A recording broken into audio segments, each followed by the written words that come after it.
Initially, I wanted to talk about poisons and diseases in the same video, but I believe that diseases deserve their own video. While there are some similarities with poisons, there are also some unique behaviors. For example, each disease has a vector that determines how it spreads. The typical vectors are blood agents, contact agents, digestive agents, or respiratory agents. But fantasy games can have different ones as well. For example, a psionic disease that spreads through telepathic contact. Resistance rolls work the same way. You get an HT roll to avoid getting diseased in the first place, possibly penalized, and a further HT roll each cycle to throw off the disease. Yet again, there are precedents of this, meaning that making one successful roll means that you are cured, and there are precedents of that, meaning that each roll negates only one particular cycle of damage. Even more often than poisons, diseases have symptoms that affect the victim once he loses 1/3, 1/2, 2/3, or all of his HP to the disease. As a rule, diseases deal toxic damage, but fantasy diseases may deal damage of other types. Finally, there is something new, something that poisons did not have: contagion. A disease may be not contagious, mildly contagious, or highly contagious. Contagious diseases spread. If you enter a disease-ridden area or encounter a diseased carrier, you make an HT roll at the end of the day, penalized by the normal HT penalty for the disease, and modified by the nature of the contact, from +4 for avoiding all contact with the possible victims in the area, to -3 for having an intimate encounter with the diseased person. Now, what is the difference between a highly contagious disease and a mildly contagious disease? I have no idea.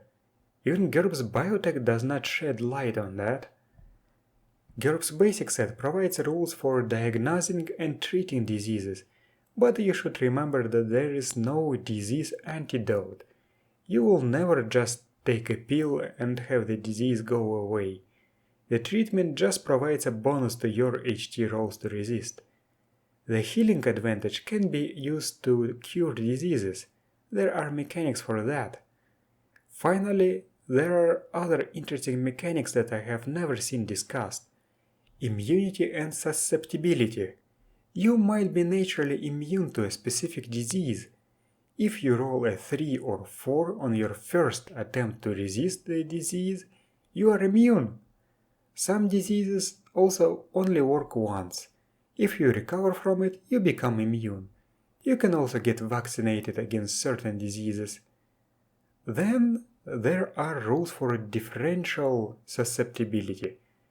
Members of a given ethnicity, sex, or race may be more or less susceptible to a particular disease.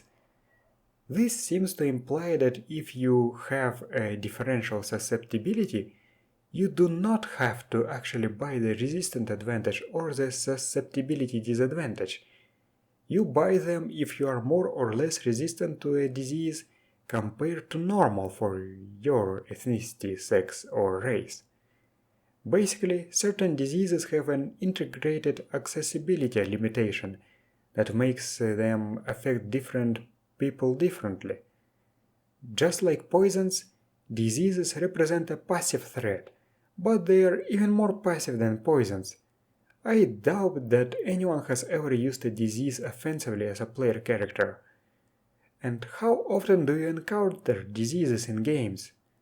When was the last time your character caught a cold, flu, or plague?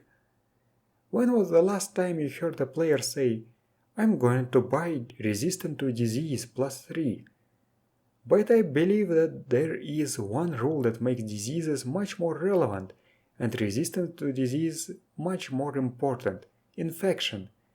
Rules for infection are described on page 444 of GURPS Basic Set. If your GM uses these rules, then every open wound you receive might get infected, unless treated with antibiotics that do not exist before TL6.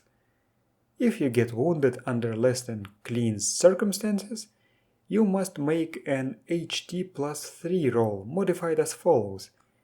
Ordinary clean dirt in wound gives a +0 modifier, dung or other infected matter in wound gives a -2 penalty, and special infections give a -3. These modifiers are cumulative. If you remember my video about hit locations, then you might remember that a wound to the digestive tract is equivalent to a special infection and hence gives a -3 penalty. On a failure, your wound gets infected. Treat it as a normal, generic disease, roll HT daily, and every failure makes you lose 1 HP. Most infections last until you make a successful HT roll, or lose enough HP to die. There are some rules for surgically treating infection in very severe cases, but on low technological levels, it is more deadly than the actual infection. And that's it. Thank you for watching, and I'll see you next time.